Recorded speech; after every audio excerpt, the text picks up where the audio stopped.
burrito. And guess what? We are those motherfuckers!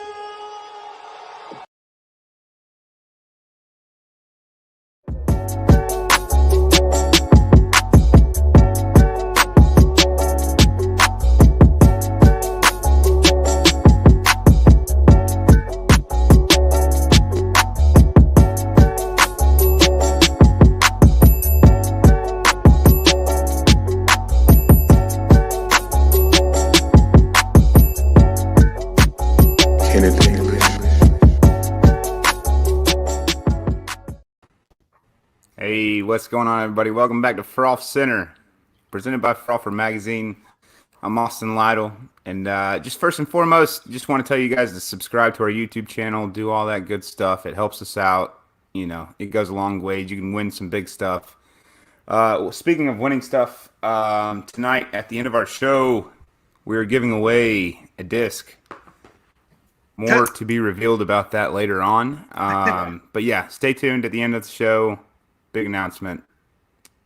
Adam, nice. How you doing, man? Real quick, I got a bunch. I'm Adam. I got a bunch of stuff to talk about real fast, and like I always do. Frolfcenter is going to be doing a live show at Scofflaw Brewery on March 8th at 6:45 p.m. We'll start. That's for the finals of the IPL In-Town Putting League. The guys over there, the TD, giving away a full-on WWE belt. It weighs like 6 pounds. Like, it's a full wrestling belt. It looks incredible. Our logo got snuck on there. It's amazing. So don't forget about that. Frol for Fridays are going to start April 1st. Keep that in mind. You'll hear a lot more about that in the coming weeks.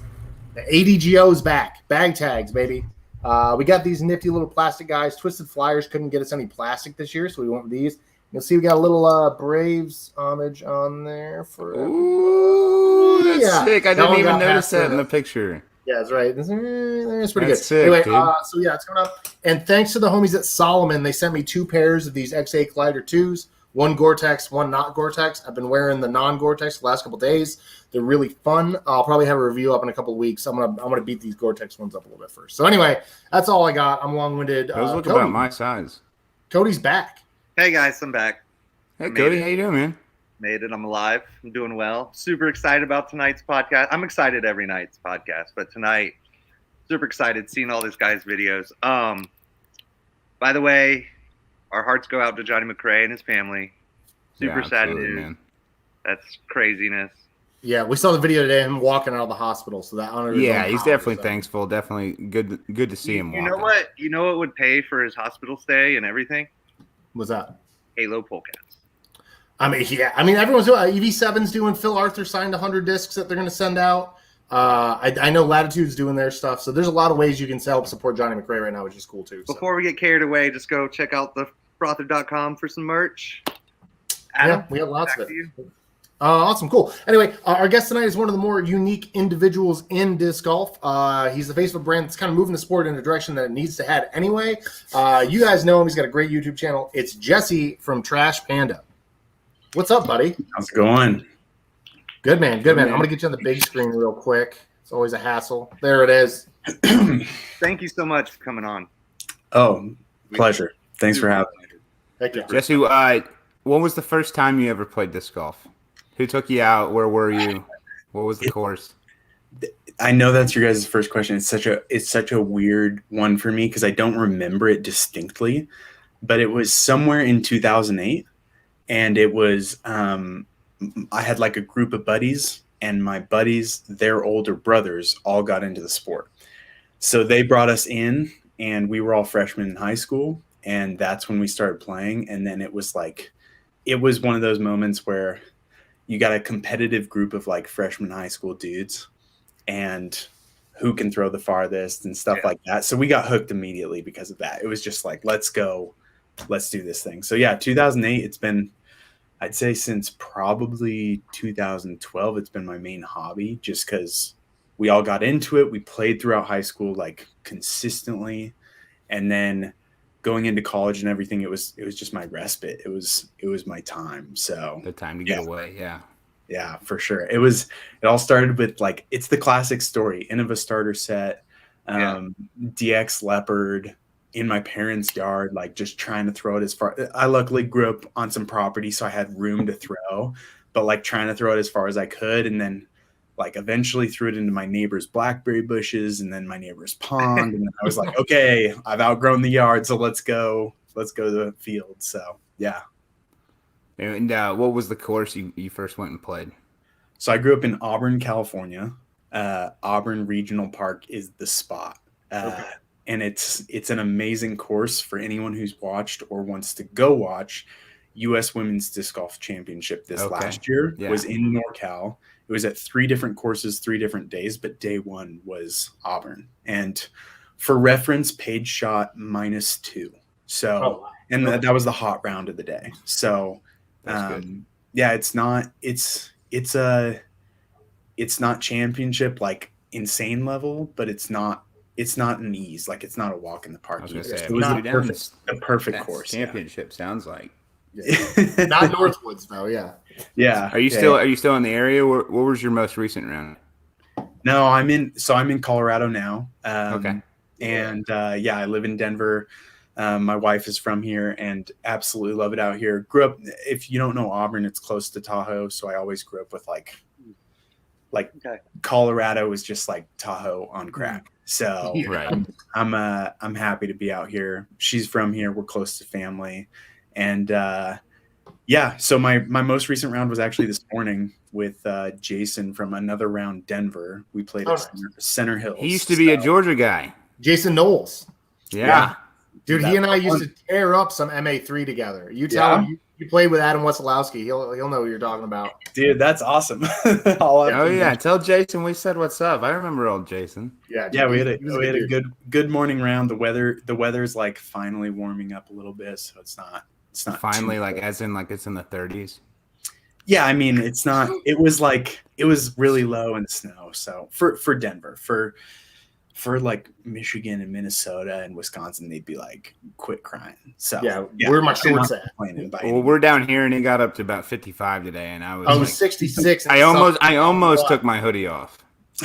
We're smoking wings on the grill tomorrow. I already got them marinated. We're ready to go. Right. Super Bowl weekend. You got to get started early. Oh yeah. You prefer woods golf or like park style golf? It's an interesting question because I don't know if you've ever played in Denver, but Denver is pretty much wide. Like Denver is a plateau. It's very wide open. And mountain golf is completely different than Denver golf. So you're also throwing at a much higher altitude than we do as well. Yeah, the discs are totally different out here. And so it's interesting. I would say I prefer mountain, but that's just because I'm like in park golf kind of territory, if you will. So it's a nice treat. I want to switch it up from where I'm currently at. So it's a hard question because I'm like, I'm definitely. You love your home course, but always desire that extra difficulty. Yeah, for sure. At what point did you decide that you wanted to do something other than just play disc golf? Like, how did Trash Panda come around?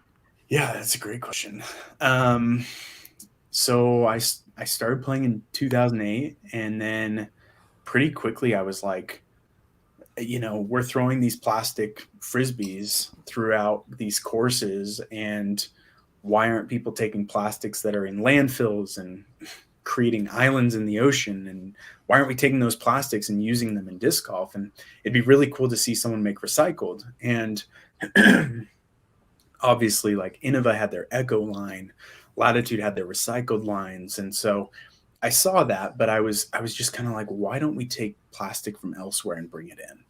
And so naturally, like I did nothing for 12 years. I thought of it early on and was like, we should do something like this. And then I just played.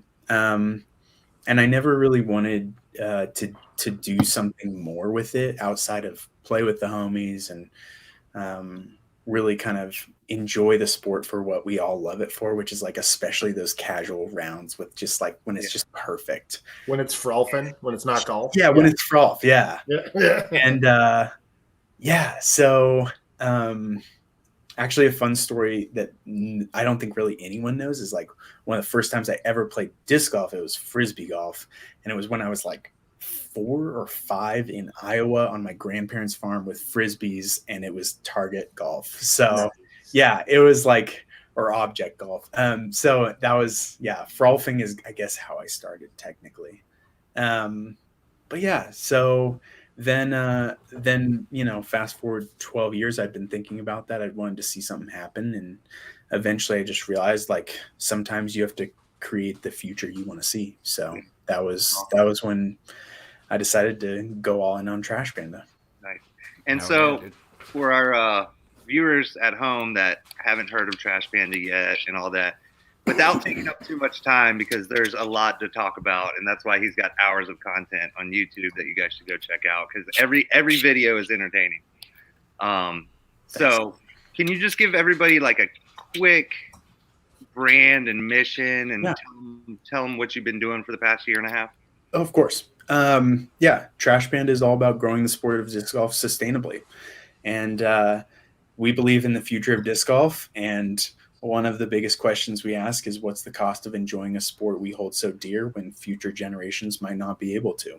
So our whole thing is making sure that the discs that are going to stay on this earth a lot longer than we are made with the intent of those future generations who are playing. So it's all about sustainability, and it's all about the future. And so we do that through three things. One is creating inspiring content on YouTube. Cody, it sounds like you've enjoyed some of that, so I appreciate it. Yeah, absolutely. There's creating inspiring content, there's manufacturing sustainable products, and then there's partnering with brands who are like-minded. So those are kind of the three ways we go about growing the sport sustainably. It's one of those things. It was this moment when I thought of like the term or the phrase growing the sport sustainably, and it was like, how did I not think about that so much earlier? Because it fits so perfectly. That's the elevator ride is done. That's all I got. That's it. You guys have to go check out his YouTube channel, because he starts in a garage, and now he just announced his next phase, 3-4 days ago? Yeah. Congratulations on that. Thanks. Yeah, we're partnering. We're not going to give too much away, because you got to go watch this guy make discs in his basement. Yeah, it's a good time. What's been the hardest part of all this? I feel like I could take that question in 100 different ways. Probably the learning curve. Honestly, that has to be it. So all three categories of what we do, creating inspiring content. I am not a content creator. I am a content consumer. Like, I love watching YouTube. I love engaging with content creators. And so I don't have a video background by any means. It's all kind of self-taught and stuff like that. And so that's like a huge learning curve on the content creation side. On the manufacturing sustainable products, I have zero background in injection molding and plastics in general. And so that was a Mount Everest of just a learning curve. And then on very secretive industry too. Like, you're not going to be able to call up Prodigy and be like, hey man, what's the serial number on your this thing, right? Like, that's not a thing. Yeah. I mean, Star is Innova's Coca-Cola plastic, right? Like, at the end of the day, no shame on them. Like, they got to hold that tight. But everyone, when they get into it, there's a reason why Star and ESP and all these equivalents feel similar. And that's because they all generally know. And once you get into that world, you can make assumptions and you can figure stuff out. And that was a huge learning curve for me. I had literally starting Trash Panda was, I'll make a recycled disc in my garage. How hard can it be? And it turns out it's really hard. So you got a full-on injection mold now?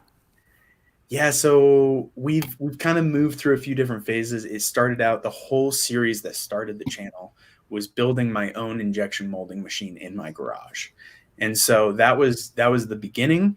And a man-powered injection. Yeah, he literally pulled hanging from the lever. You got some like engineering degree, or like, what's up? Like, how are you figuring this out? I've seen these machines, and like, it's not easy to comprehend what the hell they're doing. No, yeah, I mean, once you really study and get down to it, it's pretty simplistic. But at You say first, that. it looks so massively daunting, and that's where I was at too, because I do not have an engineering degree. A great example is I made a video that did relatively well, and it was called "How to Make a Disc Golf Disc," and I asked in the video, like, let me know what kind of things could help make this whole process better, and like most of the comments say, make the lever arm longer because that'll increase your torque. And what people don't realize is I'm over here Googling, like, what is torque? How does torque work? No. Like figuring all that stuff out at that moment, because I was not an engineer. My background's in marketing before this. And so it really has been a massive learning curve, but it also was my first video in no way attracts to the disc golf community because it's how to weld. But the reason I saw that. I was like, Wait, I scrolled all the way back through today, and I was like, slow start. So no, but the reason that was so intentional, because from the beginning it was Trash Panda Disc Golf. It was always disc golf. There was no other question. The whole series, I mean, even in that video, it was how to make a recycled disc, and I'm starting with welding. And I wanted people to know, like, it wasn't like I had this skill set that came into this. It was, no, I'm learning this now, and you can learn anything too. Like, as disc golfers, we love YouTube because we love learning how to, like, change up our form, how to throw farther, how to do these different things. And that was a whole point of it too, because sustainability, when it comes down to it, it's going to take all of us. And so it wasn't like, hey, you don't know, so you're out of the loop. It was like, hey, we can all improve together. And so, yeah, it started there, very DIY, very broken down. And now we've partnered with a local manufacturer, and we're really excited about that. And that's kind of taken us to the next phase, as Cody kind of alluded to. So, yeah. Nice. Okay. Well, you covered most of the rest of my questions, kind of. Has any major company approached you yet about anything? That's a hard question to answer. What's in the works, Cody? Yes, and about everything you could probably imagine. Yeah. So Okay. yeah, Gotcha. yeah, and I'll just say most of them. I'm trying to think of. We just kind of wanted to hear that you're the people to know what big of an impact you are actually making in disc golf, and changing people's mind, or not changing people's mind, but getting people to realize this is the route we need to go and the steps we need to take to make the world a better place. Yeah, thanks. Yeah. I mean, we got a lot of. It's a hard question to answer because all I can say for now is we have a lot of irons in the fire, and we have to leave it. So yeah, that's good. Was there a particular moment in your life that changed the way you viewed things on sustainability and recycling and repurposing, or has that just kind of been your whole upbringing? Cody, thank you for asking that question, because that is so crucial when it comes to, like, who we are, and it's probably something that I don't say. I was gonna say I don't say enough, but I don't know if I've said it ever. No, not at all. Like, growing up, I wasn't thinking about the plastic bag grocery shopping. I wasn't thinking about the single-use water bottle. Like, I wasn't thinking about anything when it comes to plastic. So, no, not at all. As far as a single moment, that one, I don't know that there was a single moment, but I think over the past, I'd say probably since around the same time I started playing disc golf, it's just slowly become more and more important to me. And so, not like a specific moment, but it was not who I was growing up. It wasn't something we were, growing up, it wasn't like I couldn't drink out of a single-use plastic water bottle, which I think a lot of people might think. So, that's a really, I'm going to have to get back to you on that. Like, if there was a single moment, because I bet there was something. I think for me, it was like, I don't know, just the, like, constantly seeing it. Like you couldn't have. I can't have a single moment because every time I get a soda at a gas station and they try to put it in a bag, I'm just like, why? Why? I have two hands. I'm good. Yeah. Every single person does not have to leave here with a bag. Yeah. And it's just, I think the little stuff like that people who care start to notice, and then finally you're like, all right, stop. Totally. Just stop. No, I think for me it comes down to, this is why Grow the Sport Sustainably was such a perfect thing, because when it comes down to it, my message and our message as a company is to, like, everyone needs to take a step, and your step is not going to look like my step, and my step is not going to look like someone else's step, and everything we're doing, it's not necessarily going to be the same things, but if we're all working towards better, like, this is where the really, like, convenient part plays into disc golf. We're all, like, categorically, we are all trying to become better players. We are already all trying to be better. And so when it comes to the planet, let's all try to be better there too. We play this sport on this planet. It's gorgeous. We have that bucket list of courses. I mean, Disc Golf Island, like, we all want to go there, you know? And at the end of the day, let's just all put in the work to be a little better too. And that's why part of my message is, like, pick up one piece of trash during a round. Yeah. The course I played on today, you know, let's just throw out a number. There was probably, throughout the entire course, there's probably 1,000 pieces of trash. But over the course of this last week, 1,000 people probably also played that course. So if we all just picked up one piece of trash, it might look like an incredibly different course.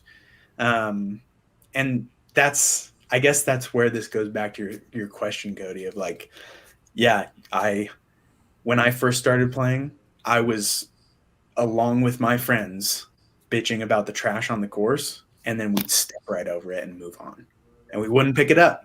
And so now it's like, all right, I need to do something. And somebody really ought to do something about this thing. Yeah. Which is why the people running course cleanups and the people going out and picking up trash and stuff, like, those are they're legends, and I have so much respect for those people. So somebody's got to do a program, and I've always thought about it, like, if you're somebody picking up trash going to work day, like, you should get a pin. Like, you should get a mini or a pin or a bag tag that says, you know, Park Ranger, you know, some like Disc Golf Park Ranger tag or something, like, have some clout with it or whatever. I do want to get in some.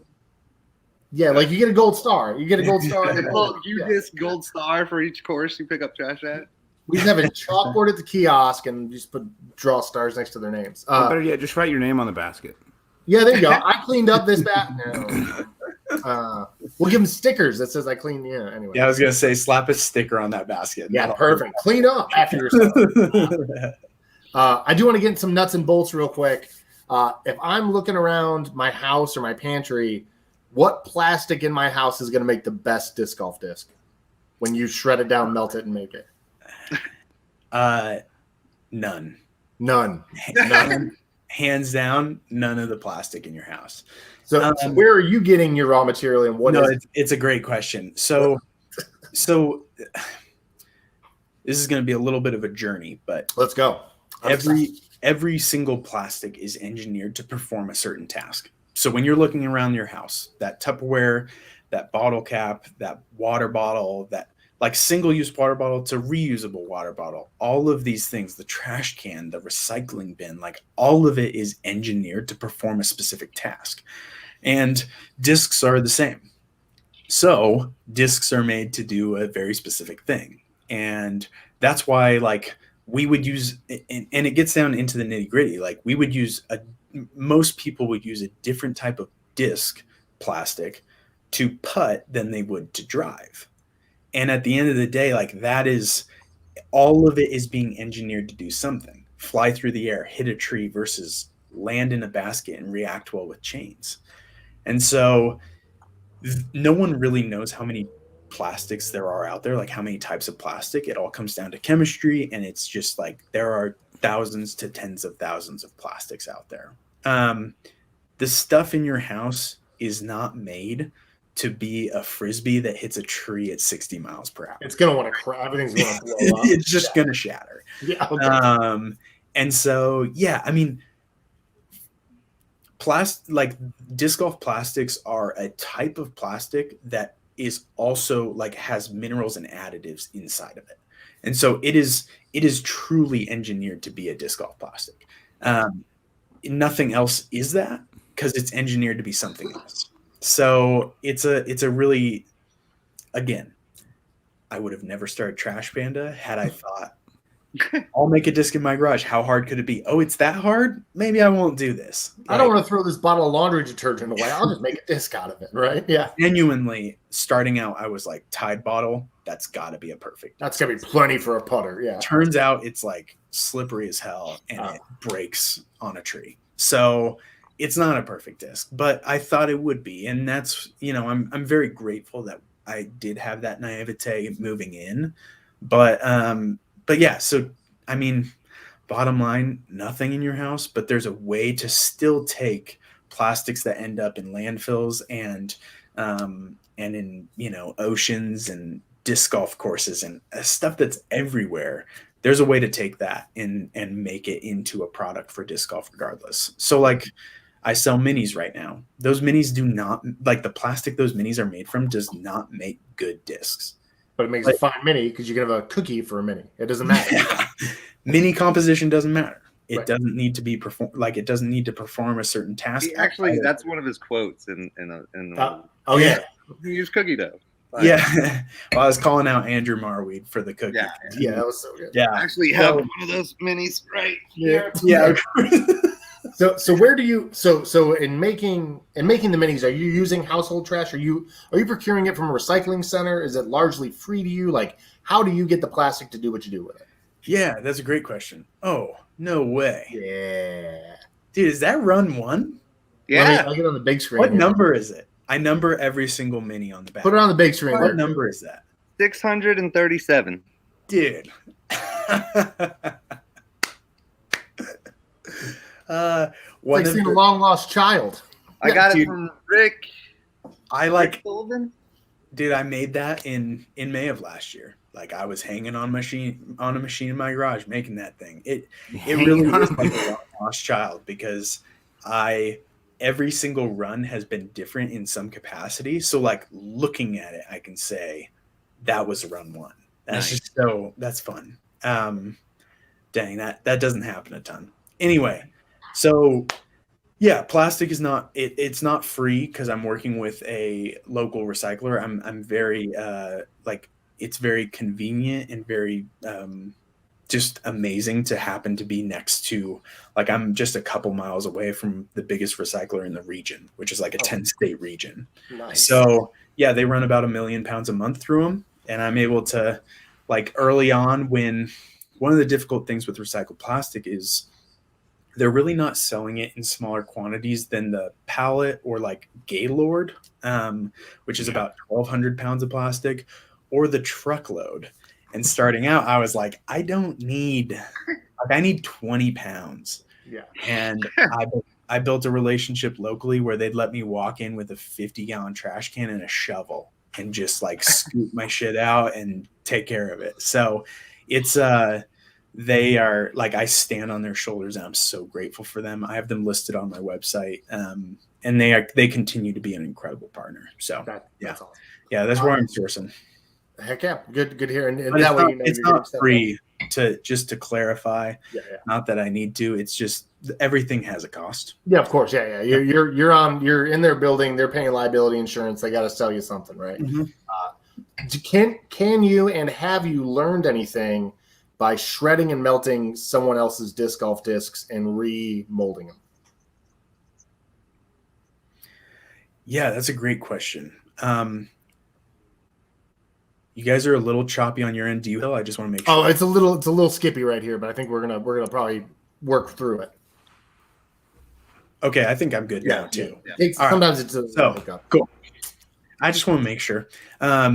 Yeah, so I actually have a video on that. I recycled a star plastic into a disc. So yeah, there's a video on my channel where I did that. And yeah, discs are technically recyclable, but because there's so many different types of plastic, all of those plastics have different melting points or different characteristics. So when it comes down to recycling it, it can be a little bit tricky. Again, like one of the challenges for me early on was just not knowing, and so I built some incredible relationships with some people who have helped me a ton. One of them being Craig over at Zing Minis. He's a legend. Yeah. He's the nicest guy, and he has really helped a ton and is always super helpful. So huge fan of him. And so recycling discs into discs is definitely possible. I knew starting out it was because we had Innova Echo Latitudes recycled line. Castaplast has a regrind. Like a bunch of people had that, but yeah, how it's recyclable, it gets into a little bit more of, you have to know what it is to recycle it. Okay. And starting out, I just had no idea. So yeah, the scalability of that's a little tricky because factory seconds and thirds, yeah, there's scalability there, but that depends on how much other people are producing. And then used discs, it's like, how many used discs actually need to be recycled that couldn't be hand-me-downs? Like that disc that your dog got to, yeah, we're gonna have to throw that in the shredder. It pretty much already went into the shredder. But that disc that like just doesn't fly right for you might be perfect for a beginner. It might be perfect for a kid. Also, I want to highlight, like, Uplay has a recycling disc program where you can send them discs that they'll make into starter sets for kids at schools. Like, that is epic. Yeah. So not every disc needs to go into a shredder, which is why that's not entirely my focus. I'd rather take discs or I'd rather take plastics that are outside of disc golf. Right, yeah. And then bring them into disc golf. Take plastics from other industries and say, let's use that to make our sport even better. So. I was more curious as like when you throw the disc in there and you redo a disc, did you learn anything during that process? You're like, oh my God, this makes so much more sense. Or did you just learn that these purpose-built plastics are purpose-built? Yeah. It's a tricky question. I mean, I learned that to recycle it, you have to dry it first. Like a Champ and Star plastic, you have to dry first. Okay. So if I don't leave it in an oven for 2 hours previously, it's gonna boil up right away. And it's just, you really have to like actually like almost kill them. Yeah, it's like yeah. So again, every plastic, testing new plastics is really sketchy. On a full-blown machine it might not be, but on my machine it is. And so yeah, luckily I've played it pretty safe so far, but yeah, I've learned a lot through it. Yeah. Nice. So are there any government like incentives programs or advantages that they give to businesses in Colorado for using recycled products and reusing recycled projects? Yeah, that's a great question. Short answer, yes. I mean, obviously you said yes. Have you been, using it? That's a crazy question because I'm laughing at the irony of the timing of that question because I got some news today that will connect me into one of those areas. So yeah, I have not received anything yet or worked with anyone in the state yet, but I would love to be a business that's valuable to the state. The state says, hey, we want to invest in this business, but also this sport. Like, how cool would it be to take the sport of disc golf and make the state have even more eyes on it? Eyes are already on it. Disc golf's big out here, but how cool would it be to take that up a notch? Yeah, we're interviewing you for it, actually. And honestly, that's not Colorado alone. Like, right, sustainability, recycling, like all states are seeing need for that. Not all states are acting on it, but if states are, then they're putting money behind it. For example, like in Colorado, a small portion of dump fees are taken out to be used to help accomplish their recycling goals. So that's like probably happening in a handful of states too. Yeah, and the next one here, I'm just not even going to ask you. I'm going to tell you, like, Trash Panda can definitely be the test kitchen for like a larger sustainability in disc golf, and I think it's an industry that is growing and it's there, and I think something like this needs to happen. But it leads into the next thing that says, would you ever sell Trash Panda? And if so, what would be the price?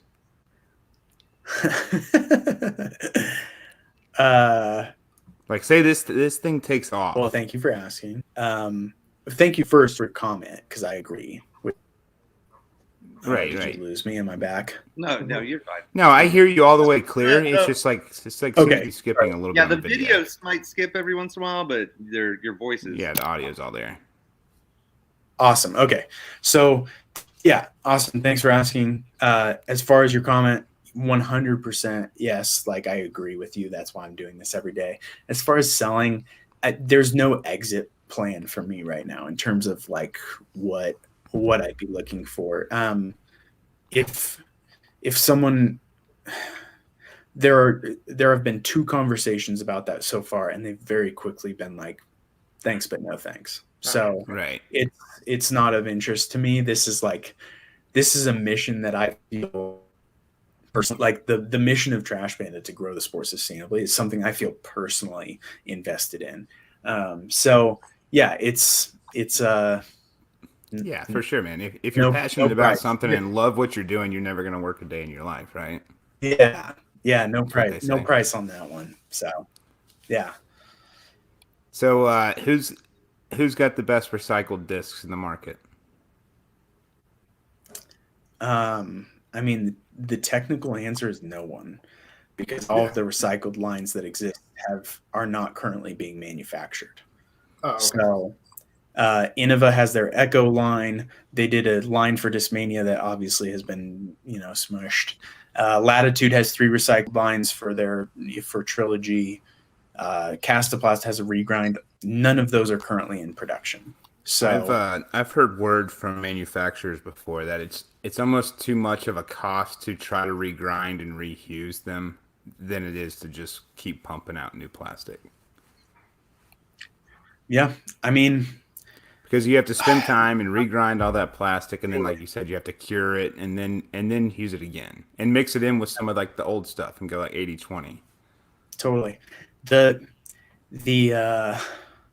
The simplest way to say it is just that those businesses have goals, and the recycled lines have clearly not met their goals quite yet. And so they've decided that they're not worth it. And I'm not going to take my goal at Trash Panda and put that on Innova and say, you have to be doing this, because that's not what they exist for. I do need to amend my answer, though, because the best line on the market right now is MVP's R2, because that is currently in production. Yeah. And I apologize to them because I You just did a whole video on them. Yeah. You had the anodes or whatever, right? Yeah. Yeah. They've got anodes, ions, and spins. Here, hold on. I got one of those now. Yeah. So no, I think if the bottom line is when disc manufacturers make a new plastic, they will choose whether or not that's successful based on their parameters of success, which is typically demand. And if that demand is not met, if it doesn't make sense for them, they won't continue that, which is totally fine. That's not Correct. Those are not their goals. Those are my goals. So you asked earlier, I guess this is a little leak, but you asked earlier if there's conversations between me and manufacturers, and one of the biggest ones that happens from quite a few is, can we send you our trash? So Oh, yeah, okay. yeah, That's why you're diving in the dumpsters, brother. For free? And can you send us a letter on letterhead that says we donated this much trash, we can write it off? yeah, Yeah, 100%. yeah. Which, I listen, mean, that's fair. Let's Their incentivize goals- it. It should be incentivized. Yeah. totally. And their goals are achieved, and my goals are achieved. So I don't want to throw shame their way, because I can't put my mission onto another company. This is my mission. This is our mission at Trash Panda. So yeah. Oh yeah. But yeah, MVP. Check out MVP's R2. They're Okay. killing. Cool. So Oh yeah. that you know of, does GGPT or the PDGA or other sub companies of that have any sort of established sustainability plan that you know of? Yeah, I mean, so that's another hard question to answer. We wouldn't ask you easy questions, bro. Yeah, no, thank you. I didn't come here for a cakewalk. The DGPT has a sustainability coordinator. That's Madison Walker. Oh yeah, she's got a bio degree. the PDGA has a sustainability or environmental committee. I'm not. I've been in contact a little bit with a few of them, but I'm not totally sure what they're working on, so I can't totally speak to that one. Okay. Yeah. What Probably would mostly you- erosion and stuff, erosion control more than.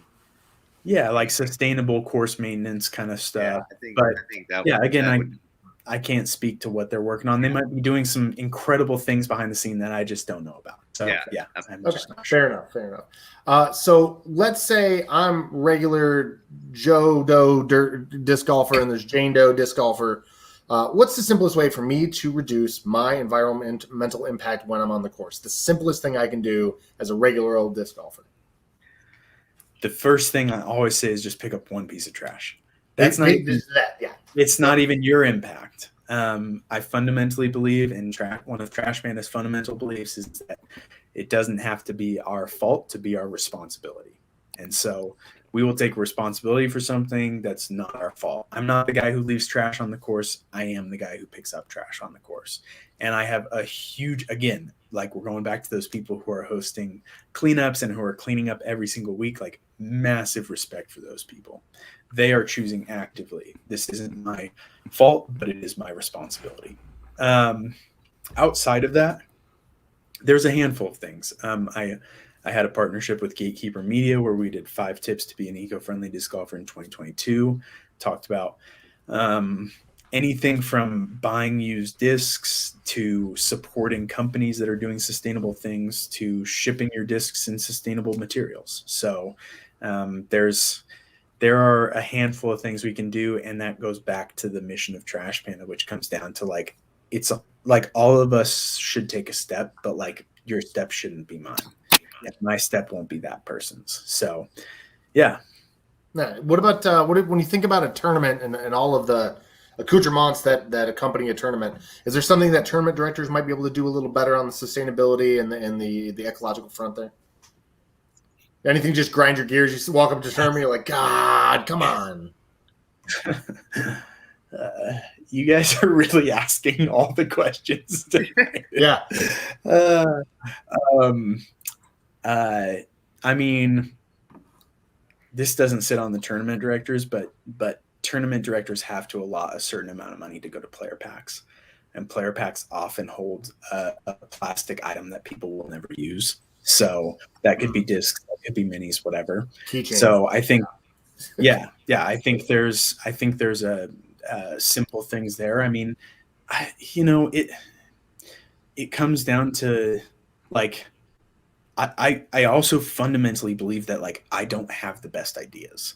And so when people ask the question, they come up with things that fit them perfectly. And that's it. I hope that Trash Panda and other companies will help people ask the question, and then they can come up with the thing. Because to be honest, I'm not a tournament director. I've never directed a tournament. So I don't see things that a tournament director might be like point blank, this is the easiest thing we can do. And so, yeah, I think there's probably realistically as a tournament director, there's probably 100 different steps you could take. What that step should be, I'm not the one to define that. But if you take a step, I'm going to be the one to cheer you on and be like, hell yeah, keep going. Nice. So, Joe Costa says you could use coal-fired hand warmers. Coal-fired. Or he always places a single-use water bottle on a fresh Ziploc before he leaves it next to the tee. Yeah. Oh, man. Oh, that one even hurts. Come on. Everyone wants a tournament logo solo cup. Whoa. That would make me feel bad. Thanks. All right. Not everyone is stoked on sustainability. I get it. This guy. I live on YouTube and I get the comments. He's al dente tonight. I think Joe thinks the worst comment of the night is a prize every night. I think so every week he just goes to the hardest comment. Yeah, we call him Joe Pasta, and when he gets a little cooked, we call him al dente. Yeah. Well, you guys keep highlighting him, so he's found his tribe. We definitely, we're giving him all the bandwidth nice in the world. To meet you, brother. Yeah, he actually apparently he was saying the team he's on is Full Blast Disc Golf, and they've apparently applied to be one of your vendors of some sort. Oh, nice, yeah, nice, so, very nice. Yeah. So this drunk guy really wants to help you out. That's great. Yeah. Okay, I'm going to ask. We got fun questions for you now. You ready? Those questions weren't already fun? Oh no, we got the real fun ones now. Yeah, well, these ones don't make you think. Yeah. My first question is: I can give you the keys to any disc golf manufacturer's facility for the night. No one will know. Whose keys do you want? Is it So like, whose keys do I like, want, or like what am I doing? Yeah, what Whose do you plastic want do you want? Take it all. Yeah, who do you want to go steal intellectual property from the most? Is basically the question. You can refuse to answer if you want. Also, Is this if a you know question? there's legal allegations. I didn't see this. The funniest thing is that, like, full blown, I think the highest value I can bring to my brand is to probably not even get their keys, but just go raid their dumpsters. Okay. So realistically, I can probably find what I need there. But whose do I want? That's a burning question. That's a hard question because I've like got friends in so many of these places now. Try not to hurt anyone's feelings here. I hear you. Yeah, no, this is gonna sound so weird, but like, I don't want the keys in a creepy way.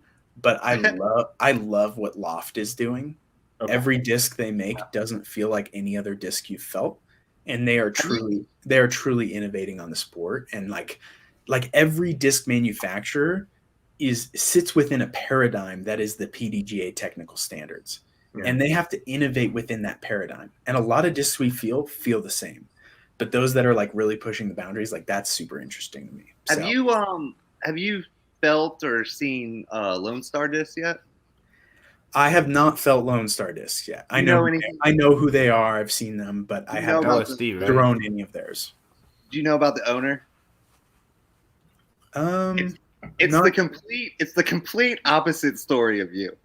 Okay. Like he's a chemical scientist, whatever. I think he worked for like DuPont or something. Oh, nice. And so it's so funny that like it's the opposite. I thought you were gonna say it's the complete opposite story. Like he wants to ruin the earth. Yeah, dude. That's what I was waiting on. Yeah.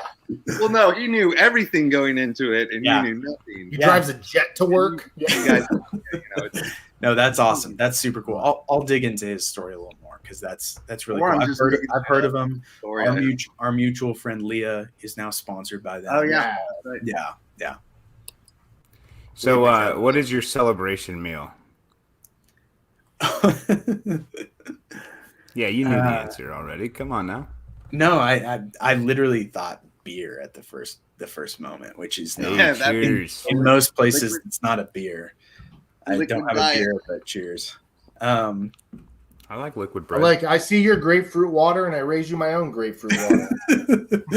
No, that's pamplemousse. You gotta step up on me. You're a little classier. Yeah. Yeah. I mean, if I'm going anywhere, this is like such a deep cut, but my true, if I could go anywhere, I'm going to Super Taco in Visalia, California, and I'm grabbing a bean and cheese burrito. There you go. That would be an epic celebration. Oh yeah. That is the bar to which any Mexican, like true Mexican restaurant can make a bean and cheese burrito. But if it's like a fire bean and cheese burrito, then it's a fire Mexican restaurant. So there you go. Yeah. You know what this is? I don't think I know anything about a bean and cheese burrito. I can't give away my secrets. It's a weird gauge, but that's my gauge. I can cook a mean bean burrito. Deal. Let's hang out. I learned it in Miami. We're coming to you though. The law is different over here. Yeah, coming to you for sure. Yeah. Oh, my favorite question. Who would your celebrity doubles partner be? Oh. Any celebrity non-disc golfer. I mean, They're you can alive. choose disc golfer, but that just so there's this icebreaker question that's like, if you were a Starbucks drink, what would you be? And like every time that question's asked, all people answer is their favorite Starbucks drink. So when you ask me that question, I'm like, who do I want to hang out with? Like, not who do I think? No, yeah, that's going to crush the course. Only it's like 1 out of every 10 people is like, oh, Serena Williams, duh. Yeah, she's going to crush it. Yeah, I'm trying to win. This is like super random, but the first one that came to mind for me, Jason Mantzoukas. If I could play around. Oh, yeah. He's Dennis Feinstein in Parks, Adrian Pimento in Brooklyn. He's a legend. He is hilarious. So, yeah. Hell yeah. He was amazing on the Rafi on the League, right? What's that? Was he Rafi on the League? Is that right? Oh, yeah. He's Rafi on the League. Yeah, exactly. So, yeah, I would do that, and I would not play well because I'd be laughing the whole time. So, yeah. More than likely. His form would probably be hilarious. And probably this crazy whip kind of, I just see it. Like, he'd be jumping up on the basket. Like, probably making fun of, like, oh, these guys are doing this. Yeah. That's just based on who I would want to hang out. Yeah. So, yeah. I like it, though. Who would play you in a movie? Oh. The movie comes out 10 years from now because Trash Panda is like taking over the disc golf number scene. one disc golf brand. Number one in Netflix. Yeah, I'll give two answers. So someone said one time that I looked like this musician. I can't remember who the musician was, but like they commented on YouTube and I looked up the musician and it was not a good looking dude. Oh no. At all. And I was like, cool. So I had that moment, and then someone else on YouTube commented, like, you look like Zac Efron. And I was like, thank you. Except you have blonde hair. Oh, I guess Zac dyed his hair blonde at one point, didn't he? Well, my response was like, thank you, but no, I don't, because I'm not as good looking as Zac Efron.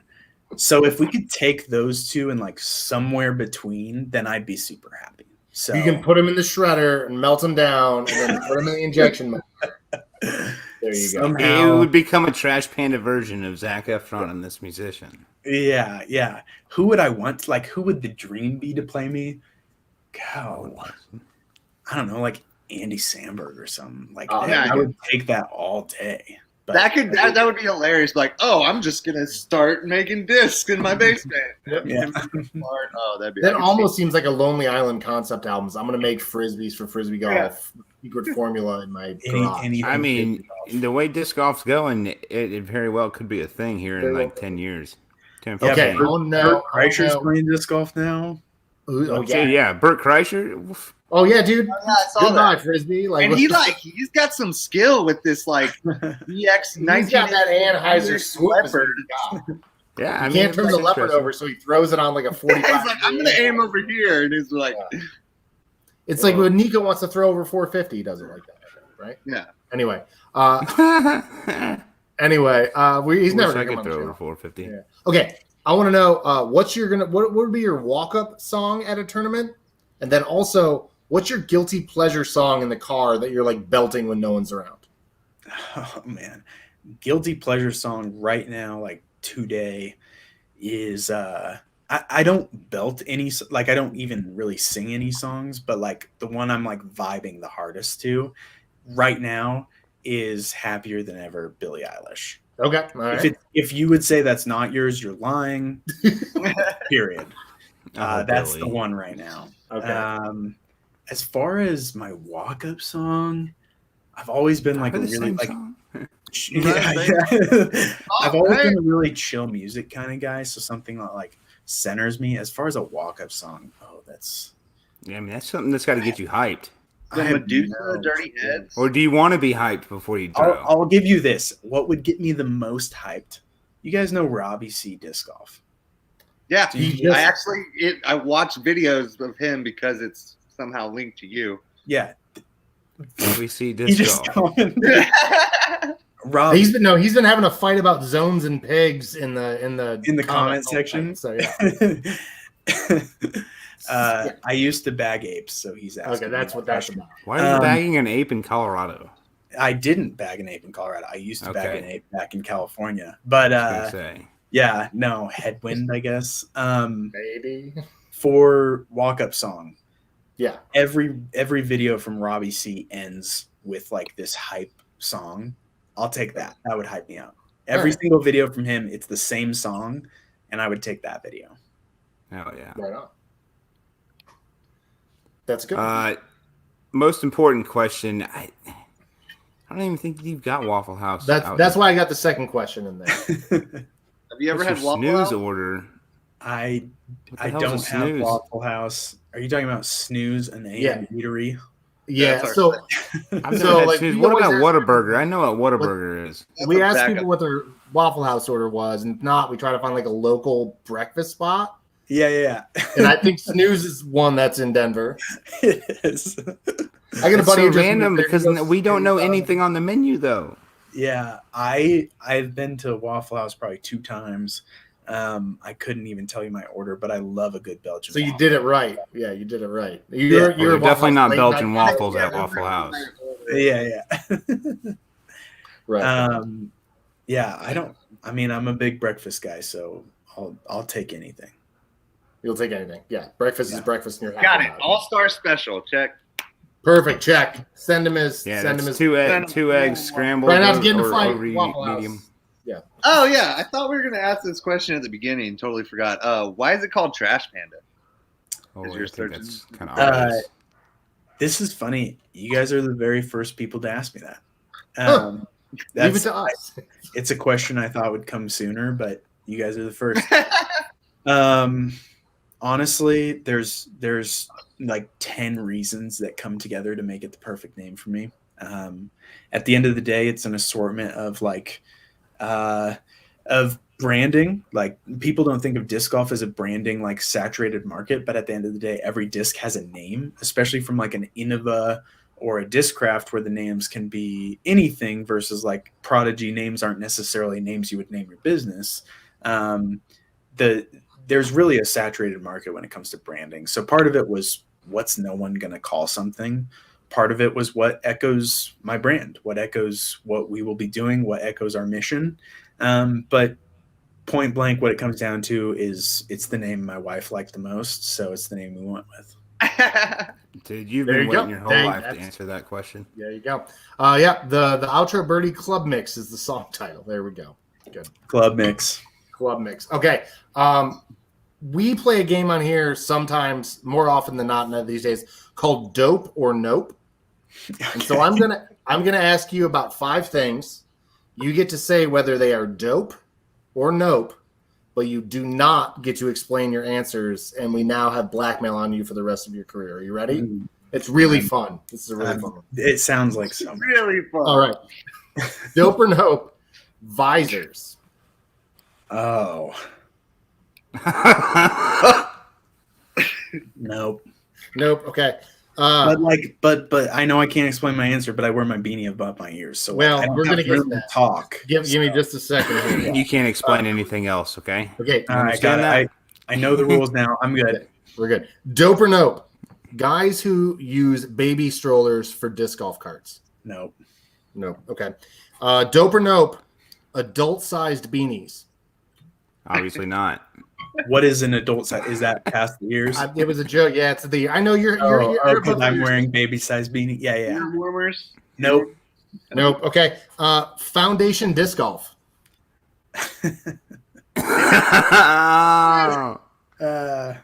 Oh, I love this game. Dope. Dope. Okay. Diplomatic answer. The Gateway Hemp Blend. Dope or nope? Dope. Oh, okay, cool. These are the answers. If you guys want to screenshot that and just hold that above Jesse's head for the rest of his life, there it is. I'll Enjoy post it. that on the later on. Have a good time. Yeah, we'll post it later on. It'll be great. Perfect. Thanks for playing Dope or Nope. Yeah. Okay, I got a story with one of those questions. Oh, One boy, time here I we was go. playing with a buddy. He threw No, his I've been disc. He hit a stroller, and he was like, "Bro, I think I just hit a baby." And I was That's like, not funny. I was like, "No, dude, don't worry. Like, people out here, they carry their discs in a cart. It's all good. Like in strollers, like, you're good." We walk up. There's a baby in the cart.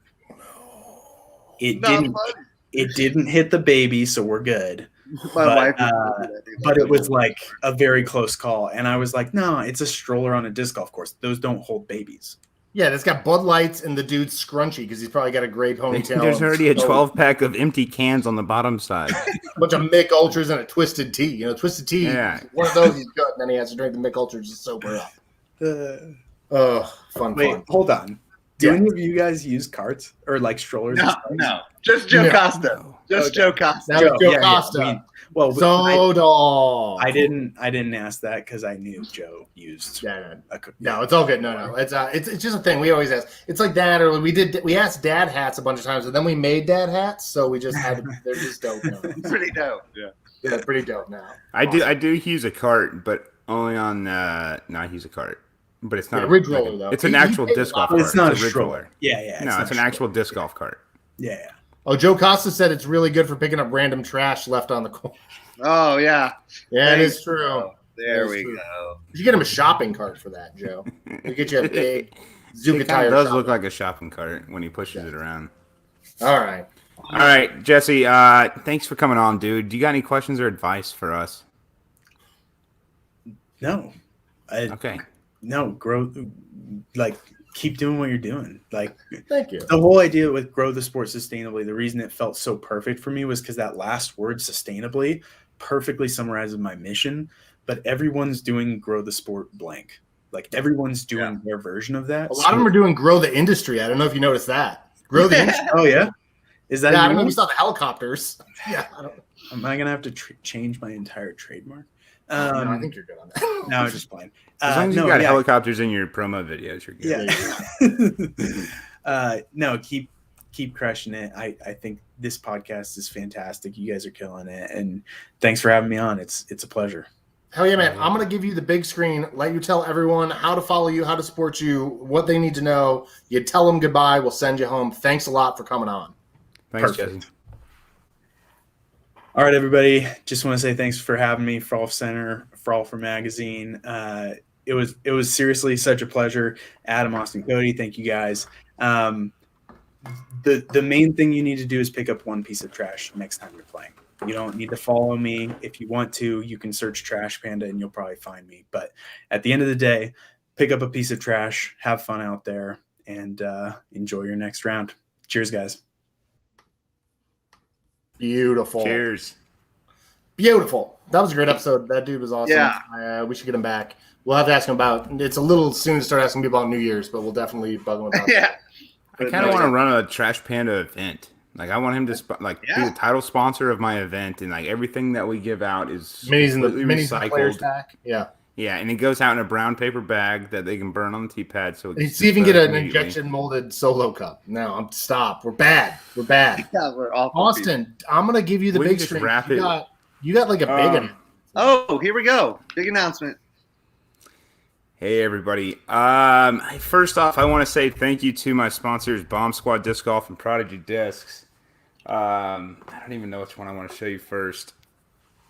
I've got some Austin Lytle stamped discs. They've got a little Frolfer logo on there. They've got Kahlua on there. Some Bomb Squad logos on there. I've got a bunch of sweet ones, some flat A3s. Yeah, I can show the pictures. Yeah, I've got X3s. I've got D2 Pros, the new driver from Prodigy. I've got PX3s, the new driver from the new putters from Prodigy. 350G PA3s, 500 X3s, and 500 A3 and 500 X3s. Did I say that?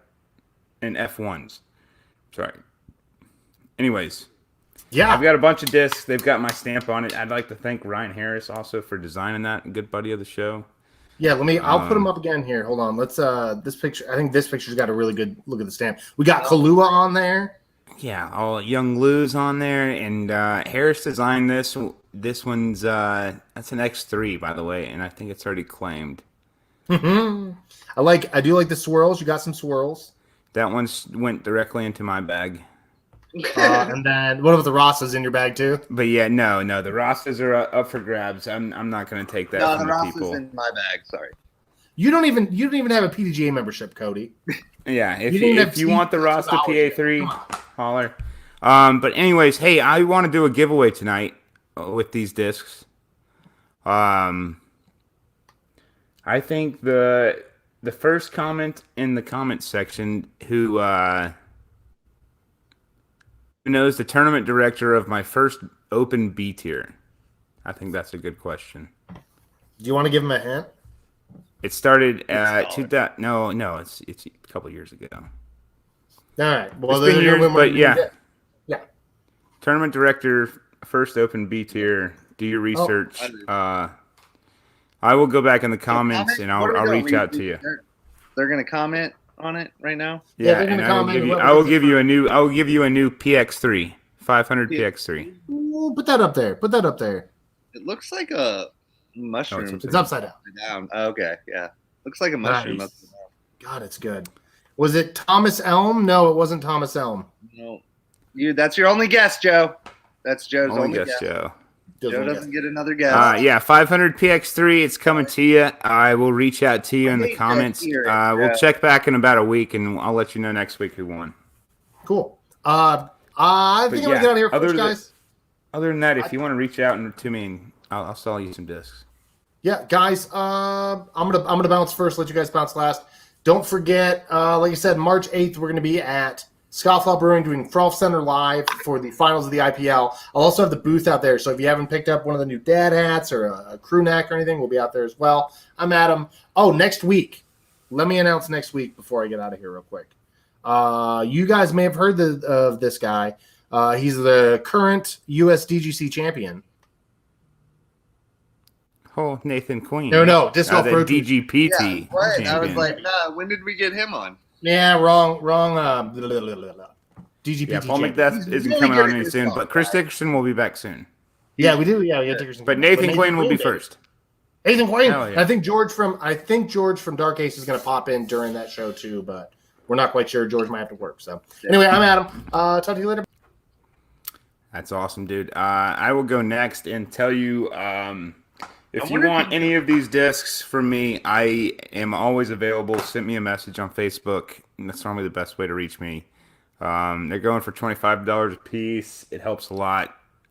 I'm Austin Lytle, and thanks for watching this episode. Hey guys, Cody. Love all of you. Pick up a piece of trash. Bye. Shoppers, can I get a fucking oh yeah? Thank you.